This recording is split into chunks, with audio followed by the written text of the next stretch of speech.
we are live. Welcome everyone to From the Swamp to the States. This is the podcast from Americans for Tax Reform, where we go across the 50 states to talk about the policies and politics that impact your wallet. And election day is right around the corner. And what goes into elections, but a bunch of election processes. This has certainly been a very big area of focus, especially since the pandemic. How do we run elections? What are the rules? When can you vote? How can you vote? And everybody's taking it, in stride. Temperature's low. Everybody's cool. Lots of reasonable discussions and bipartisanship on this one. Oh, wait, no. It's been a complete mess, and we've seen a lot of bad policies being proposed. And I'd say we've seen about a 2-year trend or so with some very bad stuff coming up. And now we're seeing a reaction with proposals to improve election integrity. So we got a lot to talk about as this fight over how elections are run spills on to ballot measures. And we have two great guests here today to help us break all of that down. Jason Sneed with Honest Elections Project. Welcome to the show, Jason. Thanks for having me. And Dave Gunthner with the Mackinac Center in Michigan. Thanks for having me on, Doug. So that's good. That's my test to make sure I can hear everyone and welcome you to the show. So glad to have you both with us. And we got a lot of state measures to talk about, so we're going to get right into it. Just a reminder, if you have questions as we go through any of these, please put them in the chat, whether you're on YouTube, Facebook. You could even try to tweet them at the ATR account at Tax Reformer. Let us know, and we'll ask Jason and Dave to do their best to answer your questions. So we'd love to hear from you as we go. There's a lot to talk about. So let's start breaking it down. We've got a number of positive measures, and wanted to get your take on some of these, Jason, and some of the ideas behind these. Let's see. We got Alabama. We'll start with A's. Alabama, Arkansas, Arizona, which we talked a little bit about yesterday. Alabama has an amendment to require that changes to election law be implemented at least 6 months before a general election. Arkansas, 60% majority popular vote to approve ballot measures. Thoughts on those? Let's just kick it off with those two, Jason. I think there's a lot to be said for both of those measures. On the question of how far ahead of an election changes should be made, I think 6 months is a good, reasonable window. Outside of something along the lines of a natural disaster or a public emergency that arises, you really don't want to be making any major changes to the way elections are administered before you conduct voting on the eve of voting. There's a lot of risk of introducing unnecessary chaos with even the best of intentions, right? So say you think that this particular policy that you have just invented is absolutely the thing that we need to do and it will solve all the problems in our elections. Well, you need to train people, you need to test it, you need to make sure it works, you need to iron out all the kinks, and that should all be done well ahead of election day. So I think there's a lot of merit to ideas along those lines. As for the 60% threshold, I do think that there is some merit to that. I'm a little bit agnostic about whether you have a simple majority or a 60% threshold, though, as we've seen, there's a lot of ways that you can game the initiative process. And I think we're going to talk about some of the more negative initiatives around the country here in a little bit.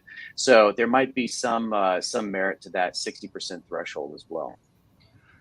Yeah, but I think that gets at, we have state legislatures that often are not inclined to do some things that interests may want them to do to grow government. And so some states are certainly subject to the folks gathering petitions and throwing something on the ballot because the legislature wouldn't do it, and using that tactic to pressure them to grow government. And adding a little bit of an increase to the bar to pass can help there. Certainly seems logical that we would have election-related reforms implemented long before an election happens. I mean, just government not always the most efficient apparatus, so you assume that 6 months would be about the minimum time frame to make that a reasonable option. So interesting measures there. Those are in ATR's guide, our 2022 state ballot measure guide, which is atr.org/ballot guide. And then we talked a little bit about Arizona yesterday. That's Prop 128, which allows the legislature to repeal ballot measures that were struck down in court. That sort of crosses over between elections and dealing with the law that is not in effect, but enabling them to clear the book. So we talked about that yesterday with Jenna Bentley with the Goldwater Institute. So some other measures that be curious to get your take on that lean towards the positive side: buttoning up elections. Nebraska Initiative 432, amend the state constitution to require a photo ID. And Ohio has issued to state that U.S. citizens are the only folks who are allowed to vote in Ohio elections. I don't know exactly where that's coming from. Jason, do you have thoughts on those? Do you view those as positive steps? I do. In terms of requiring photo identification, that's something that we and a number of other election experts and organizations have identified as a very basic best practice in the election space. I'd, of course, be remiss if I didn't mention that this was also on the ballot in Arizona, Prop 309, Arizonans for Voter ID. Brings very much along the same lines as what we see in Nebraska, uniform photo ID requirements. The only difference is that this actually imposes it versus Nebraska, which requires it, but then empowers the legislature to specify exactly what IDs are going to be used and how it's going to be implemented. But I'm absolutely 100% in favor of requiring photo ID to vote and requiring photo ID for every ballot, whether you are voting in person or by mail. And if there's any confusion in your viewers or your listeners about how you produce a photo ID when you're voting by mail, there's a very simple solution which several states have adopted and which some states have been using for quite some time now, actually, where you just write a driver's license number or a state issue ID, or if you don't have one of those, then you use your social security, you write the last four of your social security on either the privacy sleeve or the privacy envelope that goes with your mail ballot. And then that gets compared with your voter registration record. And that's how you prove identity when you vote by mail. It's a much better system. It's a more objective system than signature match, which is, in terms of the states that require some form of identification verification for mail ballots, that's the kind of standard right now. But that's a very subjective process, very error prone as well, at least potentially so.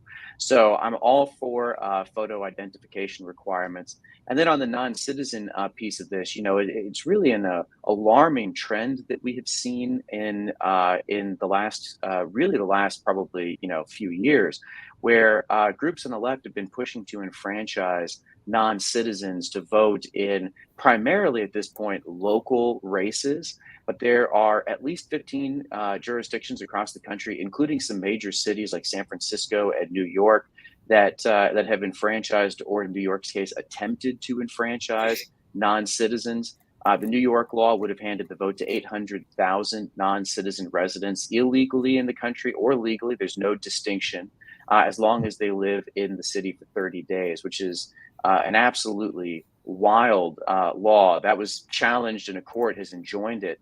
And, right here where I am in Washington, D.C., just a few days ago, the city council passed essentially the same measure. Now it's pending before the mayor to, again, enfranchise legal and illegal residents of the city as long as you're here for 30 days. And one interesting fact, which is not entirely unique in DC, except maybe for the quantity of people here, but consider this: you can be a foreign government agent. You can be a spy. You can be someone working for an embassy that is hostile to the United States and vote in a Washington, D.C. election if this bill goes through. That's how loose this legislation is.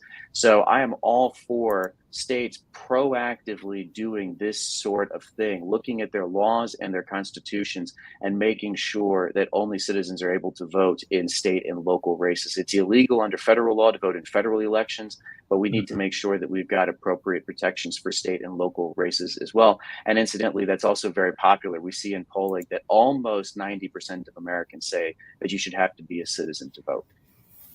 Imagine that. I think that's already the case. And yes, and you mentioned Prop 309, which I just neglected to include. That is in the guide.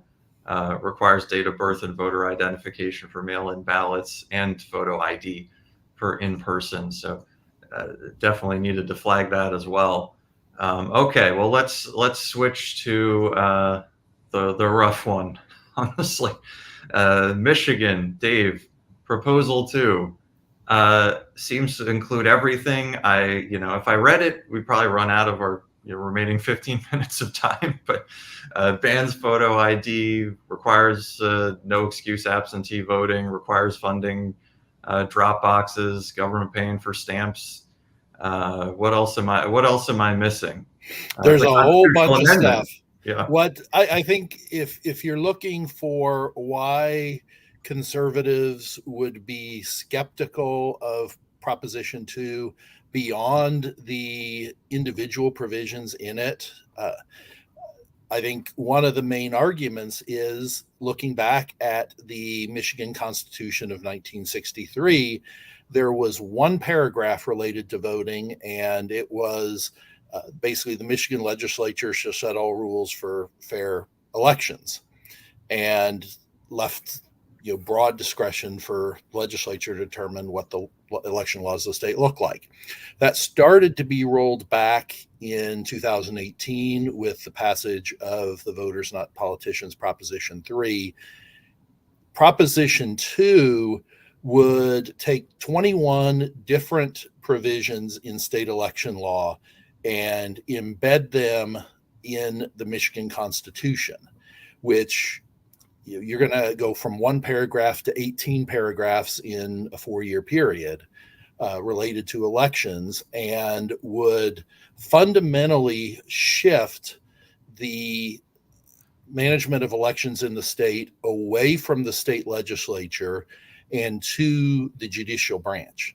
And as an amplification of that, let me put up a share, if I can share screen. I'll give it a shot. Okay. Can you see the constitutional language that are you able to put that up? Are you seeing that? No. Okay. All right. Well, I will instead try to. All right. Let's try now. How about that? Is that working? It looks like it. Yeah. Okay. There you Read go. that language along with me. What they're adding in here is they're taking the right to vote, making it a fundamental right to vote.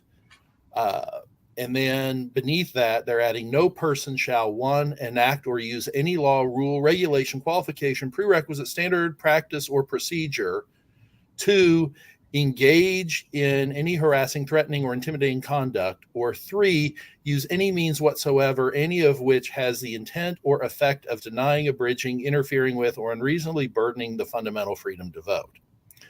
So what I mentioned earlier was the proposition in the constitutional amendment being very, very granular as far as particular practices that become constitutional rights.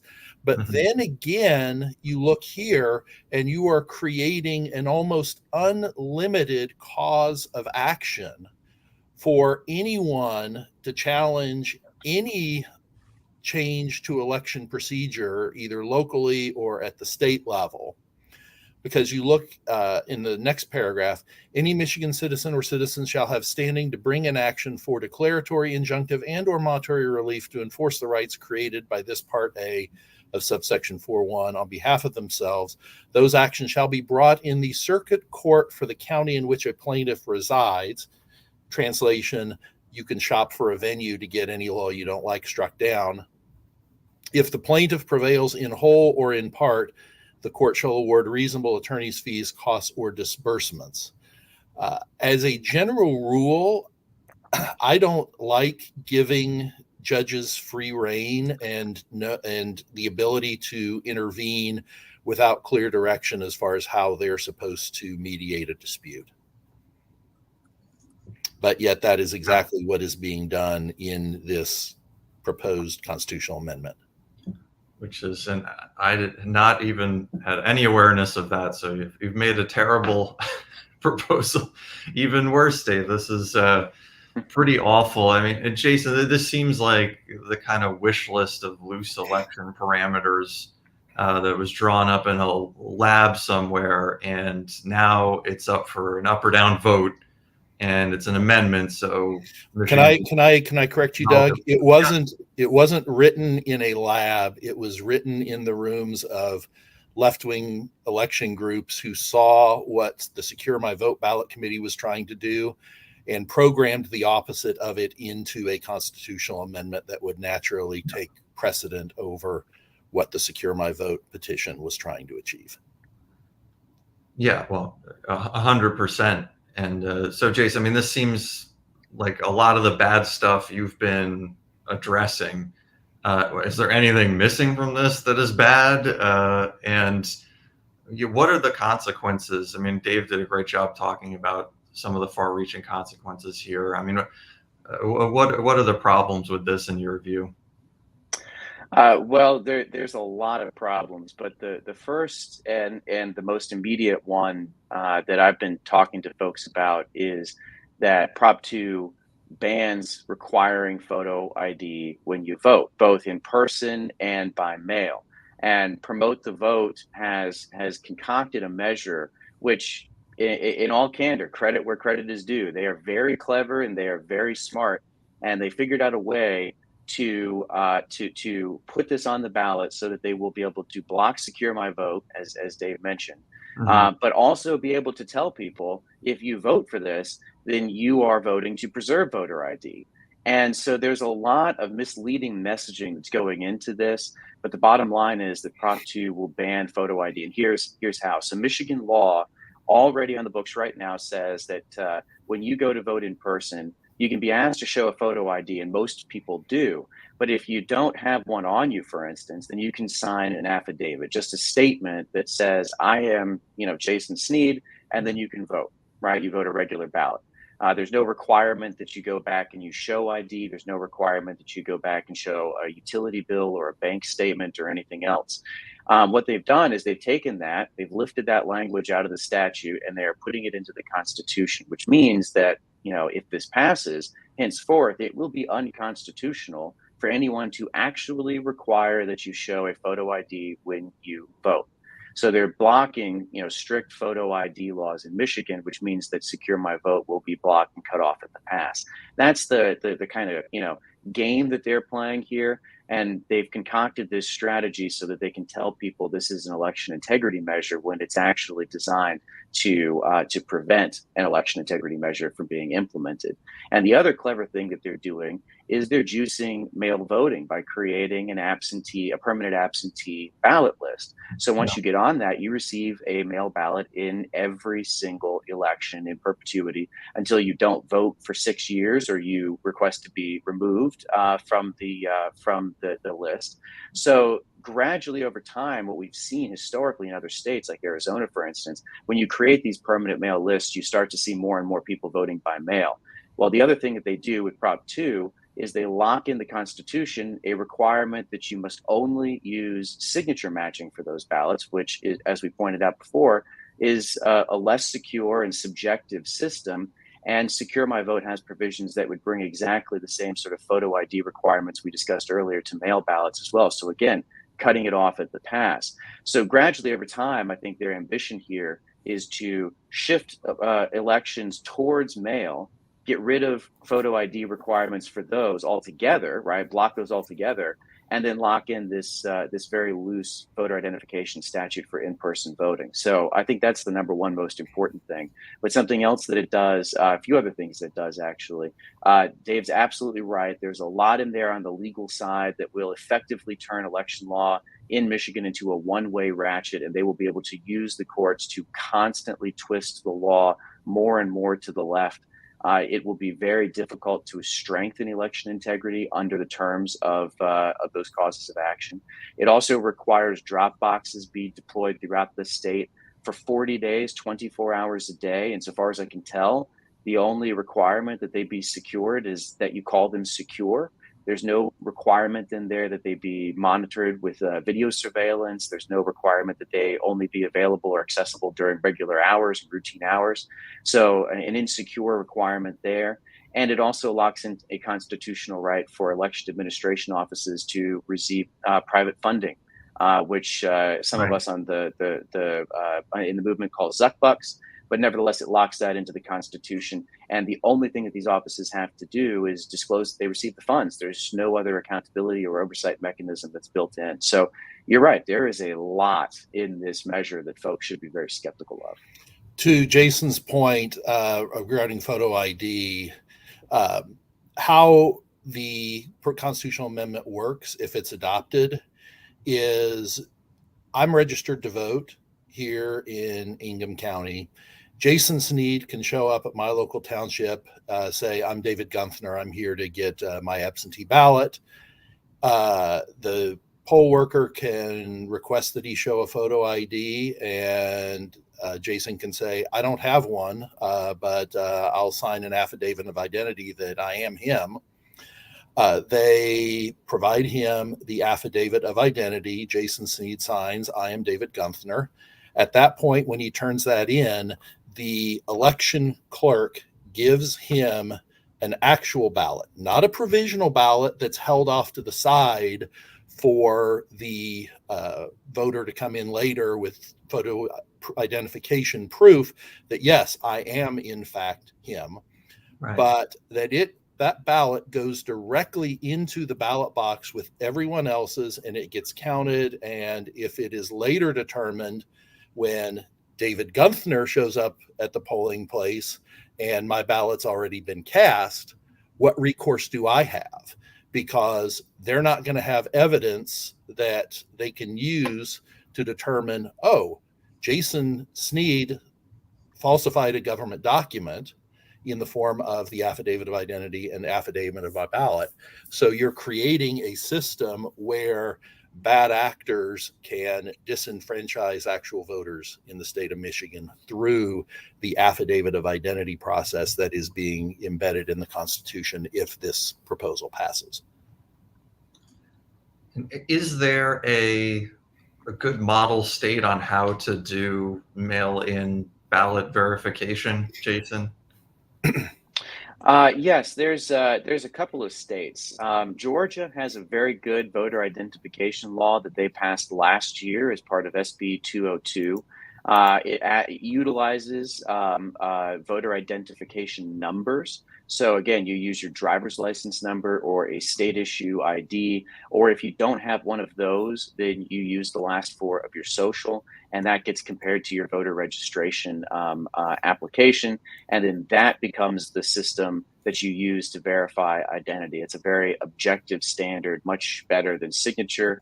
And particularly when you pair that with technological solutions that use, for instance, optical character recognition, you can run a lot of ballots through very quickly. And that's going to be a lot higher accuracy than using signature verification, including automated signature verification software. So I encourage folks to look at the law in Georgia. That's a really tightly written law. And, we'll see. But if Arizona passes Prop 309, then they too will have effectively the same law on the books. One other piece of this, and it's something that I think is very important, is that when folks are talking about voter identification, particularly photo identification, we need to make sure that everyone understands states that use this for voting also make these IDs free. That's in Prop 309. That's in Secure My Vote in Michigan, that if you need an ID for voting purposes and you can't afford one, you get one for free. And I love using that, especially when I'm debating folks on the left and they talk about all these people who don't have photo IDs and they won't be able to vote. Well, hold on a second. If you are really serious, and I don't believe that there are that many people that don't have ID, but let's assume for the sake of argument that there are, I want to make sure they have an ID for all the other things that they need to do in their lives, like get a job, drive a car, get government assistance if they lose their job, buy a bottle of beer, rent an apartment, get married, board an airplane, all these things that make them citizens 365 days a year. I'd rather do that than get rid of a voter ID law the one day a year that a politician's career is on the line. That seems to me to be very political and self-serving. And that's something that there is really no legitimate answer for. Let's get these folks free ID and then make sure that we're using it to secure our elections the same way that we do so many other things in society. Okay, well, we have one more. I want to at least get in an honorable mention for Nevada as the other as the other measure that's in the ATR guide that's negative, because they have a measure to impose ranked choice voting, um, have an open primary system. So stuff that essentially renders the party system almost obsolete, where you just have whoever's you can have candidates from the same party on the ballot in the end, and ranked choice voting creates an opaque process, confusing voters. So we may talk a little bit more about Nevada next week. I want to at least mention that, and let's make sure everybody knows where to find you both and your good work. I think we've shared some of the stuff you all put out in the chat, but Dave, where can folks learn more about Mackinac and read up on your work on Proposal 2? www.mackinac.org. And Jason, where can they find Honest Elections Project? Honestelections.org, or you can follow us on Twitter @HonestElections. Okay, great. Well, I really appreciate you both joining us. A good discussion. We got a lot of information out there in a short period of time, so I appreciate you all rolling with that and making sure we mentioned everything in our guide, and certainly hope folks check out your good work. So thanks again, and have a great weekend, everybody. Thank you. Thanks.